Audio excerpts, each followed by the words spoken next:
प्रेम से बोलिए श्री कृष्ण भगवान की जय। वैशाख कृष्ण पक्ष एकादशी व्रत कथा। युधिष्ठिर जी कहते हैं कि हे वासुदेव, वैशाख के कृष्ण पक्ष में जो एकादशी होती है उसका क्या नाम है, उसकी महिमा मुझसे कहिए, आपको मेरा नमस्कार है। श्री कृष्ण जी बोले कि हे राजन, इस लोक में और परलोक में सौभाग्य को देने वाली जो वैशाख कृष्ण एकादशी है उसका नाम बरुथिनी एकादशी है। बरुथिनी एकादशी के व्रत को जो करता है उसको सदैव सुख प्राप्त होता है, पापों की हानि होती है और सौभाग्य की प्राप्ति होती है। दुर्भागा स्त्री भी जो इस व्रत को करे तो वह सौभाग्य को प्राप्त करती है। यह सब लोगों को मुक्ति और भुक्ति देने वाली है और मनुष्य के सब पापों को दूर करती है। इस बरुथिनी एकादशी का व्रत करने से ही मानधाता को स्वर्ग की गति प्राप्त हुई।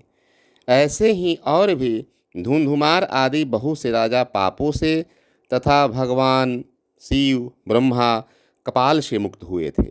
10,000 वर्ष तक जो मनुष्य तप करे उसके फल के समान बरुथिनी एकादशी के व्रत करने का फल मिलता है। जो श्रद्धावान मनुष्य बरुथिनी के व्रत को करता है वह पुरुष इस लोक और परलोक में वांछित फल को प्राप्त करता है। पवित्र और दूसरे को पावन करने वाली यह बरुथिनी महापातकों का नाश करती है। हे नृपसत्तम, व्रत करने वाले मनुष्य को मुक्ति भुक्ति देती है।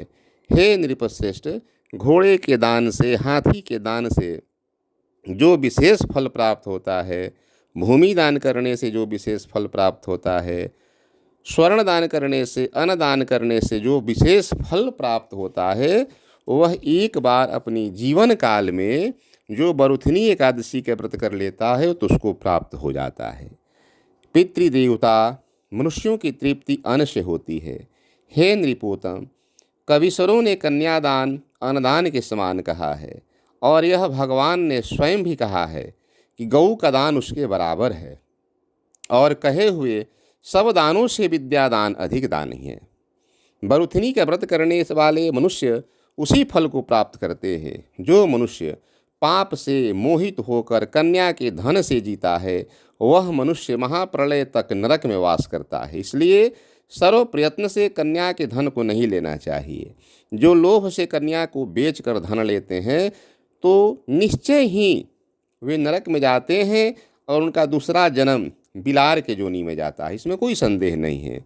जो यथाशक्ति धनयुक्त कन्या को अलंकृत करके दान देता है, उनके पुण्य की गणना करने में चित्रगुप्त भी असमर्थ हैं। उस फल को मनुष्य बरुथिनी एकादशी के व्रत करने से प्राप्त करता है। कांसे के एक पात्र में न खाएं, मांस न खाएं, मसूर की दाल न खाएं, चना कोदो साग शहद पराया अन्न और ये सब दूसरी बार भोजन स्त्री प्रसंग व्रत करने वाले वैष्णव दशमी के दिन से ही इस सब से मुक्त हो जाए और 10 वस्तुओं को त्याग करते हैं। जुआ खेलना, सोना, पान, दतुवन, पराई, निंदा, चुगली, पतियों के साथ बात करना, क्रोध और झूठी बात करना, इन सब बातों को एकादशी के दिन न करे। कांसे के पात्र में भोजन न करे, मांस मसूर शहद झूठ न बोले, व्यायाम श्रम दूसरी बार भोजन, स्त्री संग छार नमक तेल पराया अन्न, इन 12 वस्तुओं को द्वादशी के दिन वर्जित करे। हे राजन, इस विधि से जिनके द्वारा बरुथिनी का व्रत किया जाता है उनके सब पापों को क्षय करके यह बरुथिनी अंत में अक्षय गति को देती है। इन सब यत्नों से पापों से डरे हुए और छपारी सूर्य के तनय जो यमराज हैं उनसे डरे हुए मनुष्यों के द्वारा हे राजन यह बरुथिनी एकादशी करने योग्य है। हे राजन, इसके पढ़ने और सुनने से हजारों गौओं के दान देने के फल प्राप्त होता है और वह सब पापों से मुक्त होकर के विष्णु लोक में आनंद को प्राप्त करता है। प्रेम से बोलिए विष्णु भगवान की जय।